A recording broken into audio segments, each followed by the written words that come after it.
Hello students, હું પ્રથા Nanavati Saraswat international academy તરફથી આપણે ધોરણ 8નું ગણિત શીખી રહ્યા છીએ. ચેપ્ટર નંબર 6 વર્ગ અને વર્ગમૂળ, પાર્ટ 13.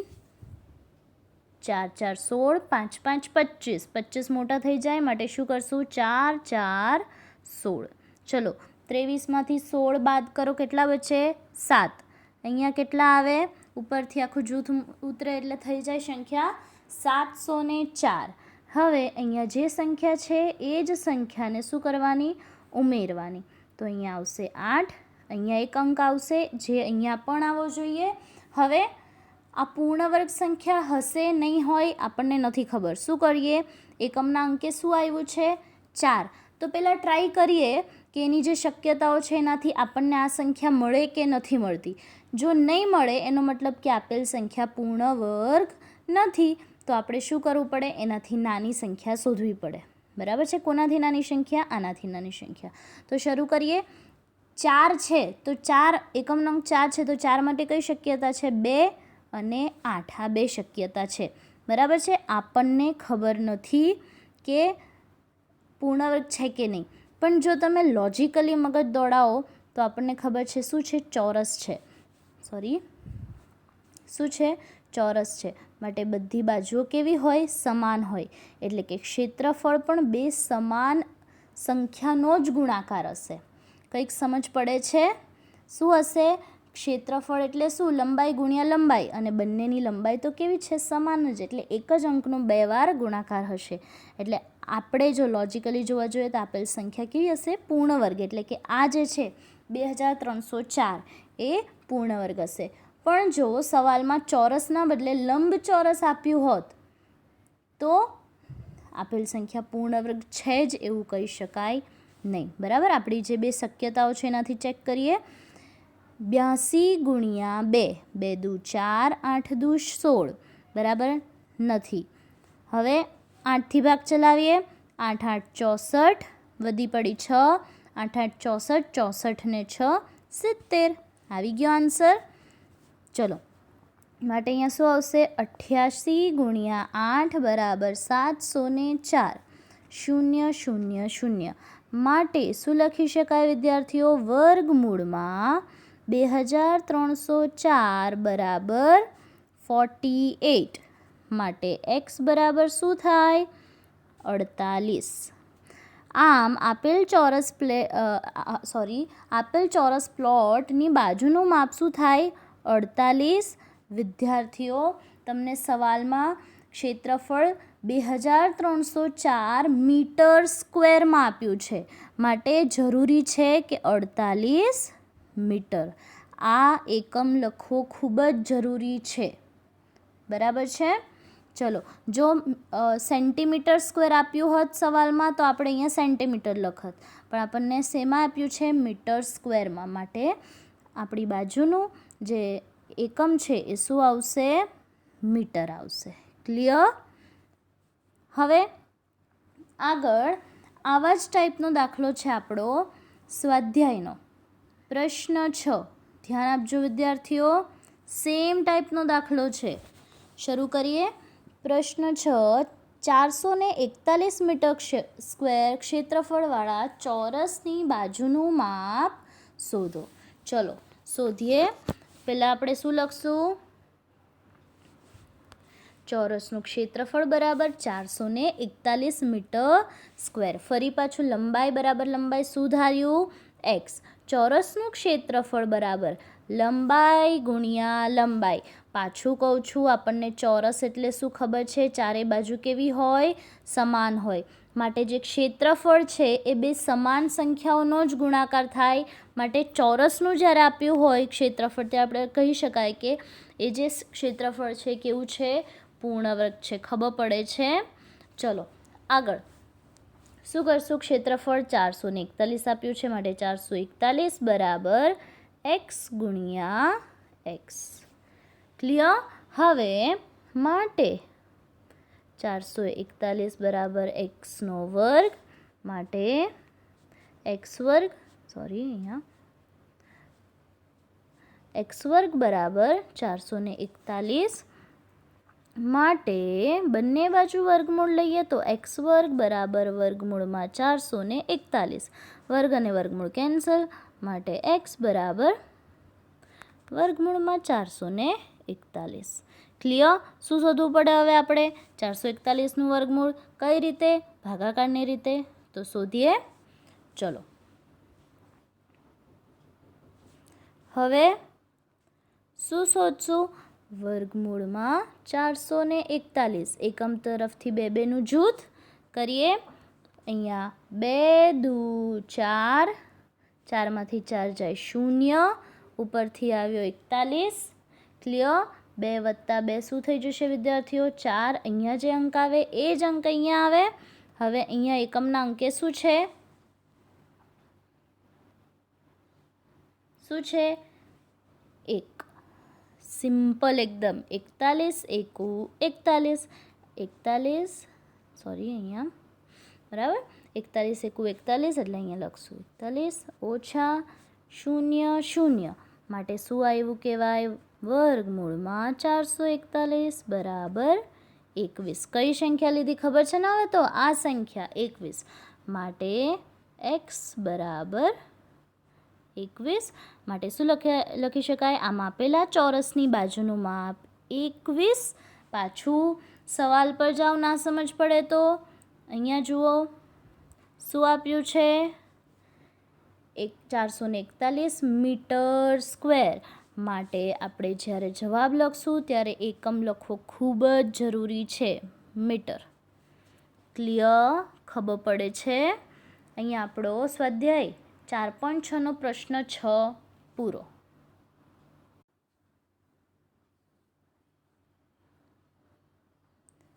વિદ્યાર્થીઓ, ઉદાહરણ 14 થોડો અલગ મેથડનો દાખલો છે પણ ઇઝી છે.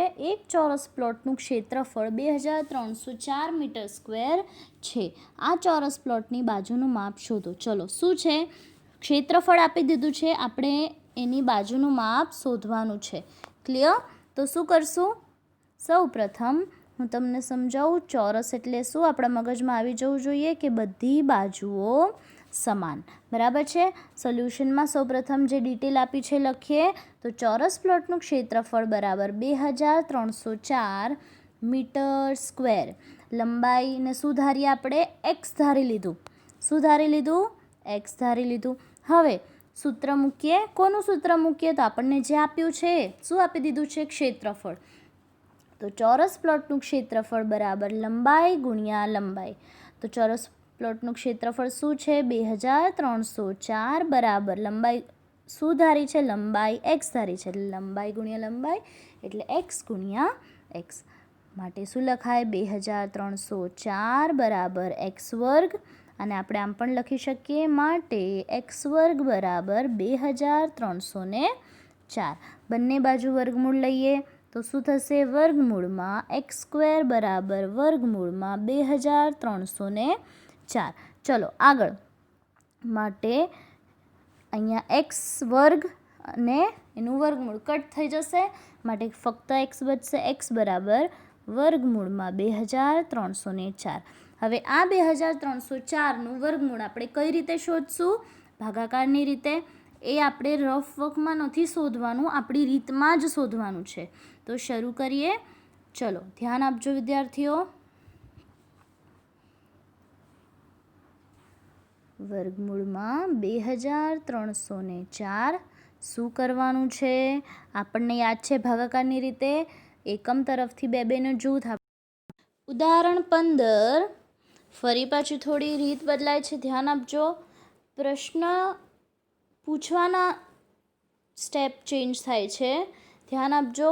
એક નિશાળમાં કુલ 2401 વિદ્યાર્થીઓ છે. આ નિશાળના વ્યાયામ શિક્ષક તમામ વિદ્યાર્થીઓને એવી રીતે હારમાં અને સ્તંભમાં ઊભા રાખવા માંગે છે કે હાર અને સ્તંભની સંખ્યા કેવી હોય? સમાન હોય. તો આપણે હારની સંખ્યા શોધવાની છે. હાર એટલે આડી લાઈન અને સ્તંભ એટલે ઊભી લાઈન.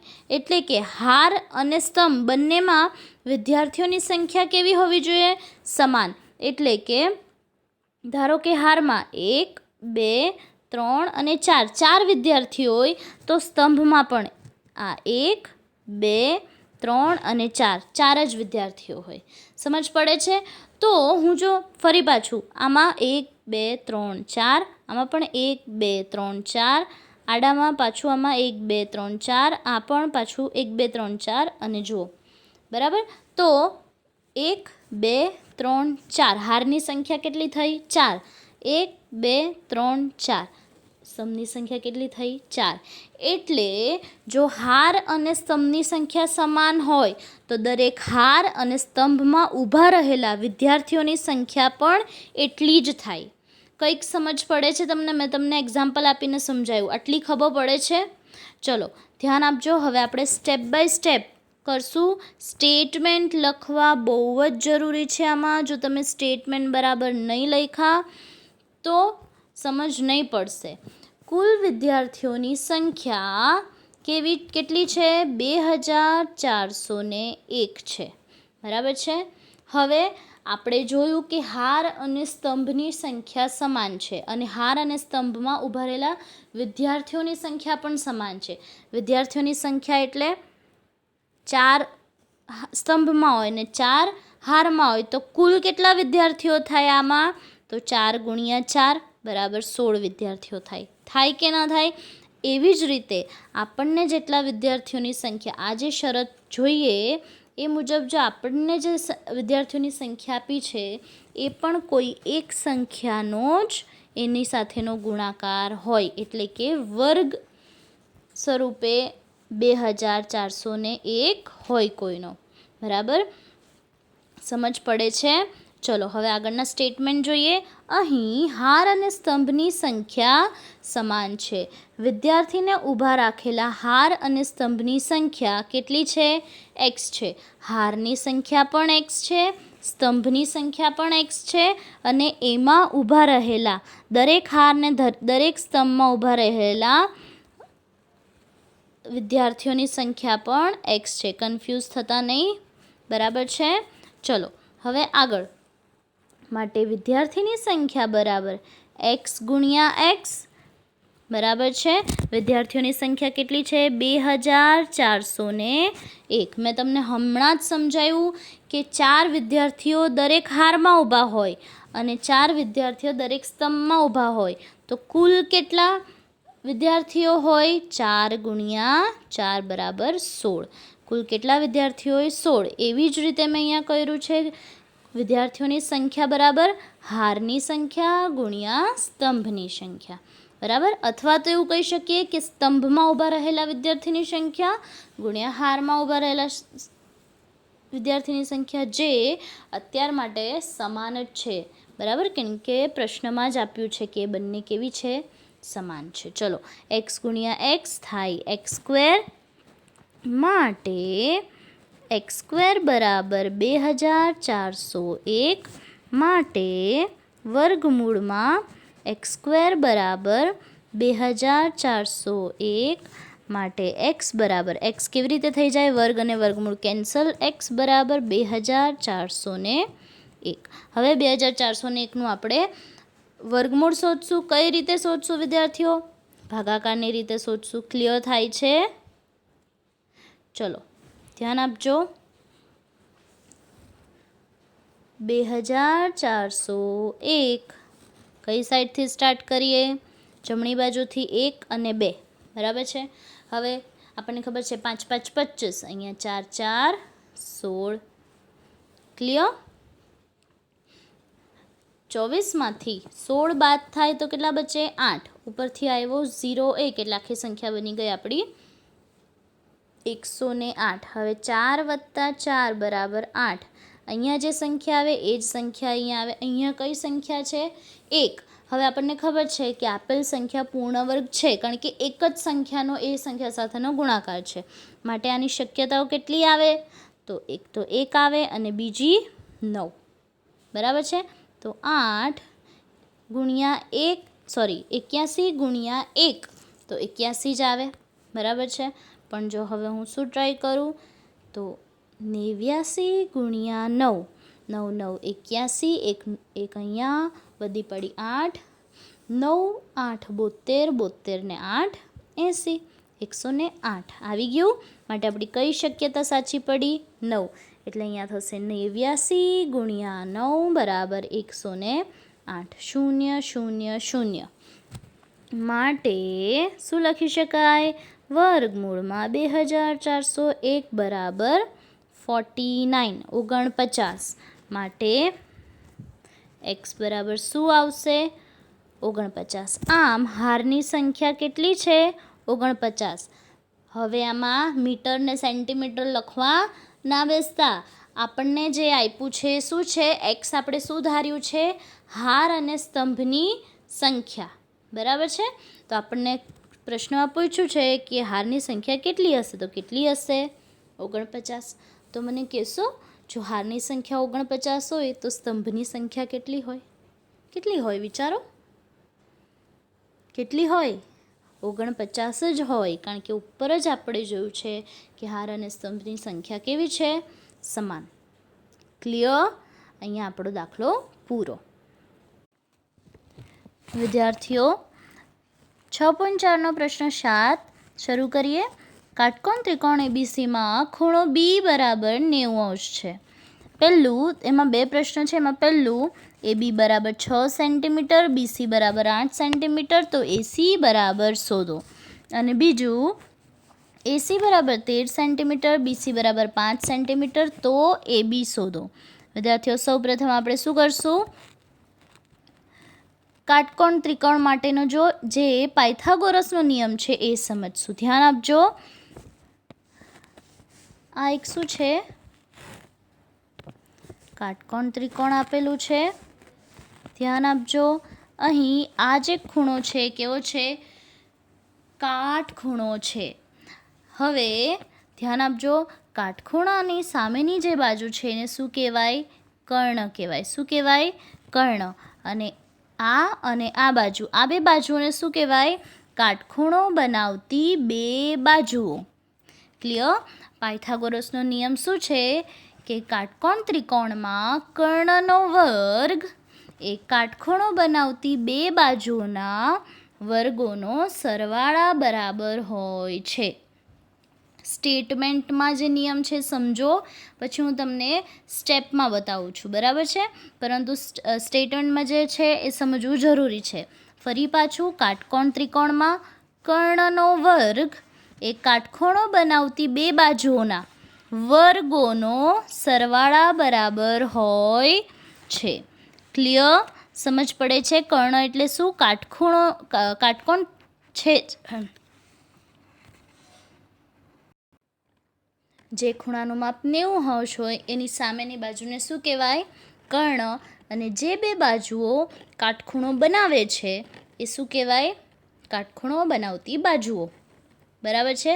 હવે ધારો કે મને નામ આપું એ, બી અને સી. બરાબર છે? તો જે સ્ટેટમેન્ટમાં લખ્યું છે એને આપણે સ્ટેપમાં લખીએ. તો કેવી રીતે લખીએ? કર્ણનો વર્ગ. કર્ણ શું છે? એસી. એસીનો વર્ગ બરાબર, ચલો, કર્ણનો વર્ગ એ કાટખૂણો બનાવતી બે બાજુઓ. કઈ બે બાજુઓ કાટખૂણો બનાવે છે? તો એ બી અને બીસી, આ બે બાજુઓ કાટખૂણો બનાવે છે. કાટખૂણો બનાવતી બે બાજુના વર્ગોનો પેલા વર્ગ અને પછી એનો સરવાળો બરાબર હોય છે. કોણ બરાબર હોય છે? કર્ણનો વર્ગ. એટલે કે એસી સ્ક્વેર બરાબર AB square plus BC square. પણ અહીં બી કાટખૂણો છે એટલે ક્લિયર થાય છે? કર્ણનો વર્ગ એ કાટખૂણો બનાવતી બે બાજુના વર્ગોના સરવાળા બરાબર હોય છે. ક્લિયર થાય છે? હવે આપણે આ નિયમનો ઉપયોગ કરશું, પ્રમેયનો ઉપયોગ કરશું. તો શરૂ કરીએ. ધ્યાન આપજો. પાયથાગોરસના પ્રમેય મુજબ આવું લખવું જરૂરી છે. શું થાય? કર્ણનો વર્ગ એટલે એસીનો વર્ગ બરાબર એબીનો વર્ગ વત્તા બીસીનો વર્ગ. ચલો, આપણને ખબર છે કે એસીનો વર્ગ શું આપ્યું છે? શોધવાનું છે. એટલે આપણે એસીના વર્ગના બદલે એનું એ જ લખશું. એબી શું આપ્યું છે? એબીનો વર્ગ શોધવાનું છે. એબી શું આપ્યું છે? 6. તો કૌંસમાં 6 લખો પણ આખા કૌંસનો વર્ગ વત્તા બીસી શું આપ્યું છે 8 પણ આખા કૌંસનો વર્ગ. હવે એસી સ્ક્વેર બરાબર 6નો વર્ગ 36, 8નો વર્ગ 64. આટલું તો ખબર છે બધાને. એસીનો વર્ગ બરાબર 36 વત્તા 64. સરવાળો કરો શું આવશે 100. શું કરશું બંને બાજુ વર્ગમૂળ લેતા લઈએ તો આ એસીનો વર્ગ અને વર્ગમૂળ કટ માટે એસી બરાબર 100નું વર્ગમૂળ શું થાય. હવે ગણતરી કર્યા વગર તમે વિચારી શકો 100 એટલે કોનું વર્ગ 100નું વર્ગમૂળ શું થાય 10. 10નું વર્ગ શું થાય 100 આપણને ખબર છે. જો તમને ના સમજ પડતી હોય 100નું વર્ગમૂળ કેવી રીતે શોધવાનું તો તમે ભાગાકારની રીતે કરી શકો છો, બરાબર છે. પણ આપણને ખબર છે કે 100નું વર્ગમૂળ શું થાય 10 માટે આપણે શું લખશું એસી બરાબર 10. અહીંયા એકમ શું આપ્યો છે સેન્ટીમીટર માટે આપણે શું લખશું સેન્ટીમીટર. આમ એસી બરાબર શું આવ્યું 10 સેન્ટીમીટર. આપણો કર્ણનું માપ શું આવ્યું 10 સેન્ટીમીટર. ક્લિયર થાય છે. હવે આગળ એવી જ રીતે આપણને ત્રિકોણ એબીસી માટે બી બરાબર 90 છે એ ખબર છે, પણ એસી બરાબર 13 અને બીસી બરાબર 8 આપ્યું છે. અહીં પણ એસી શું છે કર્ણ છે, પરંતુ આ વખતે શું કર્યું છે કર્ણનું માપ આપી દીધું છે અને કાટખૂણો બનાવતી બે બાજુઓ પૈકી એકનું માપ આપી દીધું છે. આપણે આ એબીનું માપ શોધવાનું છે. હવે આપણી પાસે જે 3 બાજુઓ છે એમાંથી કોઈ પણ બેનું માપ આપી દીધું હોય અને આપણે શું કરવાનું હોય ત્રીજી બાજુનું માપ શોધવાનું હોય. ક્લિયર સમજ પડે છે. એટલે દર વખતે જરૂરી નથી કે કાટખૂણો બનાવતી બે બાજુઓનું જ માપ આપ્યું હોય, બરાબર છે. શરૂ કરીએ. પાયથાગોરસના પ્રમેય મુજબ શું થાય કર્ણનો વર્ગ એટલે કે એસીનો વર્ગ બરાબર કોનો વર્ગ કાટખૂણો બનાવતી બે બાજુઓનો સરવાળો એટલે કે એબી સ્ક્વેર વત્તા બીસી સ્ક્વેર. ચલો એસી સ્ક્વેર શું આપ્યું છે એસી શું આપ્યું છે 13.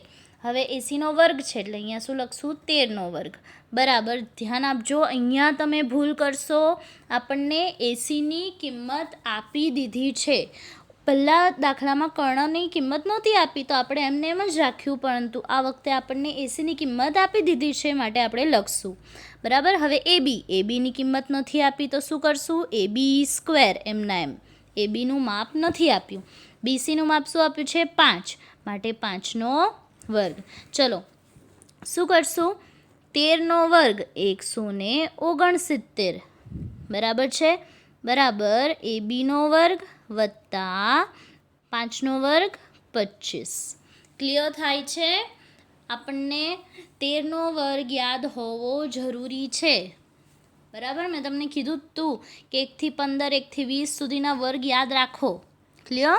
હવે આપણને ખબર છે શું થાય 196. આપણે શોધવાનું શું છે એબી, તો એબી સ્ક્વેર એક બાજુ +25 છે, આ બાજુ આવે -25 થાય. શું બચે હવે હું આવું લખી શકું માટે એબી સ્ક્વેર બરાબર 169 ઓછા 25 કેટલા થાય 144. બંને બાજુ વર્ગમૂળ કરું તો શું થાય વર્ગ અને વર્ગમૂળ કેન્સલ માટે એબી બરાબર 144નું વર્ગમૂળ શું થાય એકદમ ઇઝી છે, આપણને ખબર હોવી જ જોઈએ. શું થાય 12 માટે શું થાય 12 સેન્ટીમીટર. ક્લિયર ખબર પડે છે. જો તમને 144નું પણ હજી વર્ગમૂળ ના આવડતું હોય તો તમારે ભાગાકારની રીતે વર્ગમૂળ શોધવાનું. ક્લિયર માટે આ કેટલું આવ્યું 12 સેન્ટીમીટર. ક્લિયર થાય છે. ખબર પડે છે. આખું આ સાઈડ જાય આખું આ સાઈડ આવ્યું છે માટે આપણે અદલા બદલી કરી શકીએ. કોઈ એક જ આપણે વેલ્યુની જગ્યા બદલતા હો તો પ્લસ હોય તો માઇનસ થાય અને માઇનસ હોય તો પ્લસ થાય. એટલી તો ખબર પડે છે ને. ચલો અહીંયા આપણો પ્રશ્ન 7ના બંને દાખલા પૂરા. 6.4નો પ્રશ્ન 8 એક માળી પાસે 1000 છોડ છે. તે આ છોડને એવી રીતે રોપવા માંગે છે કે બગીચામાં હાર અને સ્તંભની સંખ્યા સમાન મળે. વિદ્યાર્થીઓ, શું છે હાર અને સ્તંભની સંખ્યા સમાન? એટલે કે દરેક હારમાં અને દરેક સ્તંભમાં જે વસ્તુ પહેલાં આપણે જોયું ત્યારે વિદ્યાર્થીઓ હતા અને હવે શું છે? છોડ છે. તો દરેક હાર અને દરેક સ્તંભમાં રોપેલા છોડની સંખ્યા કેવી હશે? સમાન. એટલે કે કુલ છોડની સંખ્યા કેવી હોવી જોઈએ? પૂર્ણ વર્ગ સંખ્યા હોવી જોઈએ. કારણ કે હાર અને સ્તંભની સંખ્યા સમાન છે અને સમાન સંખ્યાનો ગુણાકાર કરતાં પૂર્ણ વર્ગ સંખ્યા મળે. ક્લિયર? તો આપણે શોધવાનું શું છે? માળીને તેના માટે હજુ કેટલા છોડ જોઈએ? એટલે કે આપણને જે આપેલી સંખ્યા છે 1000 એ પૂર્ણ વર્ગ સંખ્યા નથી, એને પૂર્ણ વર્ગ બનાવવાની છે. પણ કેવી રીતે? વધુ કેટલા છોડ જોઈએ? એટલે સરવાળો કરીને તેને પૂર્ણ વર્ગ સંખ્યા બનાવવાની છે. ક્લિયર? ખબર પડે છે? શરૂ કરીએ દાખલો. ધ્યાન આપજો. તો શરૂ કરીએ. એક માળી પાસે કુલ 1000 છોડ છે. આ છોડને એવી રીતે રોપવામાં આવે છે કે જેથી હાર અને સ્તંભની સંખ્યા સમાન મળે. એટલે કે હાર અને સ્તંભની સંખ્યા શું ધારી આપણે? x. અને દરેક હાર અને સ્તંભમાં છોડ કેટલા રોપેલા હોય? x રોપેલા હોય એમ કહી શકાય, જે મેં તમને હમણાં સમજાવ્યું. ક્લિયર? તો હવે આગળ લખીએ. કુલ છોડ કેટલા છે?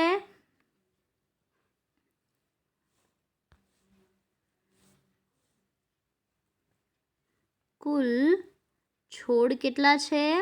બરાબર 1000. ક્લિયર? હવે જરૂરી છોડ બરાબર શું થાય?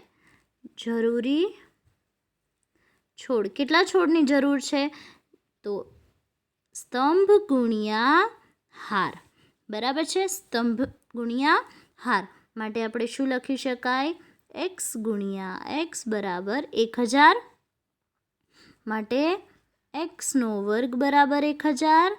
માટે વર્ગમૂળમાં x નો વર્ગ, વર્ગમૂળમાં x નો વર્ગ બરાબર 1000.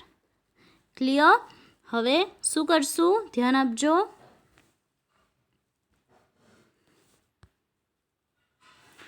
માટે x બરાબર વર્ગમૂળમાં, અહીંયા વર્ગમૂળ આવશે, બરાબર 1000. વર્ગ અને વર્ગમૂળ કેન્સલ એટલે અહીંયા શું બાકી રહી ગયું? x. ક્લિયર થાય છે? ચલો હવે આપણે શોધવું શું પડશે? 1000નું વર્ગમૂળ. આપણને ખબર છે કે પૂર્ણ વર્ગ સંખ્યા નથી એટલે આપણને કંઈક શેષ વધશે.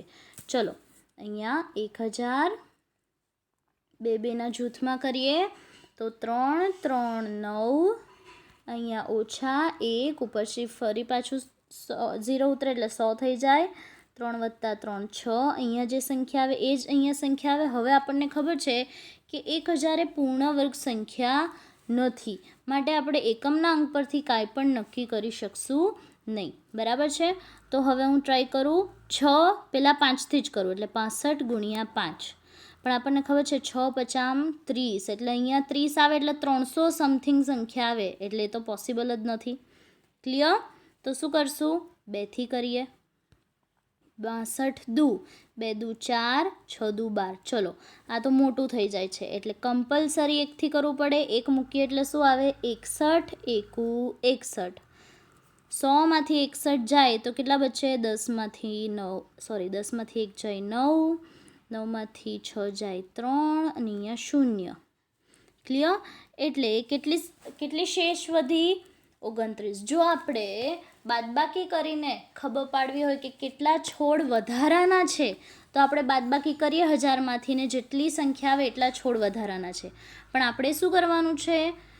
સરવાળો કરીને છોડની પૂર્ણ વર્ગ સંખ્યા બનાવવાની છે. આપણે એટલા વધારે છોડ ઉગાડીને આપણે જે હાર અને સ્તંભની સંખ્યા છે એને સમાન કરવાની છે. ક્લિયર? તો આગળ લખશું. ધ્યાન આપજો.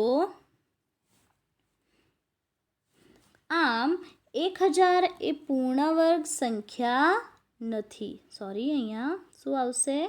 નથી. ક્લિયર? અહીં કેટલી શેષ વધે છે? 39 39 શેષ વધે છે. અહીંયા ખાલી લખવામાં ભૂલ છે. શું આવે? 1000 એ પૂર્ણ વર્ગ સંખ્યા નથી. બરાબર છે. અહીં 39 શેષ વધે છે. ચલો, શેષ 39 વધે. આપણે જોયું હતું 31 એટલે શું છે? આપણું ભાગફળ. આપણું ભાગફળ શું આવ્યું? અહીંયા જુઓ 31 આવ્યું. ક્લિયર? માટે આપણે શું લખશું? 31થી મોટી સંખ્યા શું છે? 32 છે. માટે 32નો વર્ગ બરાબર શું થશે? 32નો વર્ગ 1024. બરાબર છે. માટે 1024 અને 1000નો તફાવત 1024 ઓછા 1000. ફરી પાછું સરવાળો કરીને જે પૂર્ણવર્ગ બનાવવાની રીત છે એ જ આખી આવશે. બરાબર? તો કેટલા થાય? 24. એટલે કે 1000માં જો હું 24 ઉમેરું એટલે આપણી સંખ્યા થઈ જાય. બરાબર છે. આ બંનેનો તફાવત 24 છે. માટે આપણે શું કહી શકાય?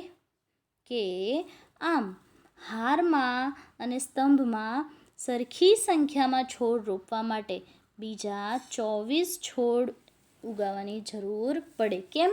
1000માં બીજા 24 છોડ ઉગાડો એટલે કેવી થઈ જાય? 1024 થઈ જાય. 1024 ટોટલ થઈ જાય. એટલે 1024 એ કોનો વર્ગ છે? 32નો. એટલે કે 32 હાર અને 32 સ્તંભ. માટે દરેક સ્તંભ અને દરેક હારમાં સમાન છોડની સંખ્યા થઈ જાય તથા હાર અને સ્તંભની સંખ્યા પણ સમાન થઈ જાય. ક્લિયર? કંઈ ખબર પડે છે? સ્વાધ્યાય 6.4નો છેલ્લો દાખલો 9મો. ધ્યાન આપજો. એક નિશાળમાં 500 વિદ્યાર્થીઓ છે. પીટીની કવાયત કરવા માટે તમામ વિદ્યાર્થીઓને એવી રીતે ઊભા રાખ્યા કે જેથી હાર અને સ્તંભની સંખ્યા સમાન રહે. ચલો, પાછું શું આવ્યું? હાર અને સ્તંભની સંખ્યા. માટે વિદ્યાર્થીઓની સંખ્યા કેવી હોવી જોઈએ? પૂર્ણ વર્ગ હોવી જોઈએ. તો આપણને ખબર છે કે 500 એ પૂર્ણ વર્ગ સંખ્યા નથી. હવે એને પૂર્ણ વર્ગ બનાવવી પડે. પણ કઈ રીતે? ઉપરના દાખલામાં આપ્યું હતું કે કેટલા વધુ છોડ જોઈએ, એટલે કે ઉમેરીને બનાવવાનું. હવે અહીંયા શું આપ્યું છે જોઈએ? તો કેટલા વિદ્યાર્થીઓએ તો નિશાળના કેટલા વિદ્યાર્થીઓ આ ગોઠવણી કરવાથી બહાર રહેશે? બહાર રહેશે એટલે બાદબાકી. ઓછા કેટલા વિદ્યાર્થીઓ બાકી બચશે? એટલે કે બાદબાકી કરવાની. સમજ પડે છે? તમારા પ્રશ્ન ઉપરથી જ તમને ખબર પડશે કે તમારે સરવાળો કરીને પૂર્ણ વર્ગ બનાવવાની છે કે બાદબાકી કરીને. ક્લિયર થાય છે? ચલો, હવે રીત સ્ટાર્ટ કરીએ. વિદ્યાર્થીઓની સંખ્યા 500 છે. હાર અને સ્તંભમાં x વિદ્યાર્થીઓ ઊભા રાખ્યા છે. માટે હાર અને સ્તંભમાં રહેલા કુલ વિદ્યાર્થીઓ કેટલા થશે? x ગુણ્યા x. કુલ કેટલા વિદ્યાર્થીઓ થઈ જાય? x ગુણ્યા x. બરાબર છે. ચલો, એટલે હવે આપણને વિદ્યાર્થીઓની સંખ્યા કેટલી ખબર છે? 500. એટલે 500 બરાબર શું લખાય? x ગુણ્યા x. ક્લિયર? આપણી પાસે કેટલા વિદ્યાર્થીઓ છે? 500. અને કેટલા બરાબર હોવા જોઈએ? x ગુણ્યા x. બરાબર છે. માટે શું લખી શકાય? કે xનો વર્ગ. હવે તમને ખબર પડે છે આ સ્ટેપ અહીંયા અને આ સ્ટેપ અહીંયા, તો નિશાની બદલાય નહીં. જ્યારે બંને સ્ટેપ્સની હું બાજુ બદલું છું ત્યારે એની નિશાની બદલાય નહીં. ક્લિયર? x વર્ગ બરાબર 500. માટે શું લખી શકાય? માટે વર્ગમૂળમાં x વર્ગ બરાબર વર્ગમૂળમાં 500. ક્લિયર? હવે આગળ x અને xનો વર્ગ અને વર્ગમૂળ ઉડી જાય એટલે અહીંયા શું આવે? x બરાબર વર્ગમૂળમાં 500. હવે આપણે ભાગાકારની રીતથી શું શોધશું? 500નું વર્ગમૂળ શોધશું. બરાબર? આપણને ખબર જ છે કે પૂર્ણ વર્ગ સંખ્યા નથી. તો લખીએ વર્ગમૂળમાં 500. અહીંયા 0, અહીંયા 5 છે. એટલે પહેલું આપણું જૂથ 5 છે. 2 દુ 4 ઓછા અહીંયા 1 0 0. અહીંયા 2 એ જ સંખ્યા ઉમેરાય. 4 અહીંયા જે સંખ્યા આવે એ જ અહીંયા સંખ્યા આવે, પરંતુ આમાં આપણને ખબર છે કે 500 પૂર્ણવર્ગ સંખ્યા નથી. એટલે 4ની બાજુમાં પહેલાં 1થી શરૂ કરીએ તો 41 ગુણ્યા 1 41, 42 ગુણ્યા 2 84, 43 ગુણ્યા 3 129, 3 તરી 9 અને 4 3 12. ખબર પડે છે આ મોટું થઈ જાય એટલે મારે ભાગ શેનાથી ચલાવવો પડે? 42 દુ. તો 42 દુ કેટલા થાય? 84. 100માંથી 84 જાય, કેટલા બચે? 16 બચે. ચલો, એટલે 500 વિદ્યાર્થીઓને જો આપણે સરખી હાર અને સ્તંભમાં ગોઠવીએ, સરખા હાર અને સ્તંભમાં ગોઠવીએ તો પણ કેટલા વિદ્યાર્થીઓ બહાર રહે? 16 વિદ્યાર્થીઓ બહાર રહી જાય. બરાબર. અને હાર અને સ્તંભની સંખ્યા કેટલી હશે વિદ્યાર્થીઓ? 22. એટલે કે 22 વિદ્યાર્થીઓને એક જ હારમાં અને એવી જ રીતે 22 વિદ્યાર્થીઓને એક જ સ્તંભમાં ઊભા રાખીએ અને જો આખું પૂરું કરીએ તો આપણે 500 વિદ્યાર્થીઓને ઊભા રાખી શકતા નથી. એમાંથી આ 16 વિદ્યાર્થીઓ બહાર રહી જશે. માટે આપણે જવાબમાં શું લખશું? ધ્યાન આપજો. 500 એ પૂર્ણવર્ગ સંખ્યા નથી. આમ આડી હાર અને ઊભા સ્તંભમાં સરખા વિદ્યાર્થી રાખતા કેટલા વિદ્યાર્થીઓ બહાર રહી જશે? તો કેટલા વિદ્યાર્થીઓ બહાર રહી જશે? 16 વિદ્યાર્થીઓ બહાર રહી જશે. ક્લિયર? સમજ પડે છે? કેટલા વિદ્યાર્થીઓ બહાર રહી જશે? 16 વિદ્યાર્થીઓ બહાર રહી જશે. ક્લિયર? અહીંયા આપણું આ ચેપ્ટર પૂરું. આ બધું જ તમારે નોટબુકમાં લખવાનું છે. પીડીએફમાં મેં ઓલરેડી આપ્યું જ છે. કંઈ પણ કન્ફ્યુઝન હોય તો એમાં જોઈ લેજો. ક્લિયર?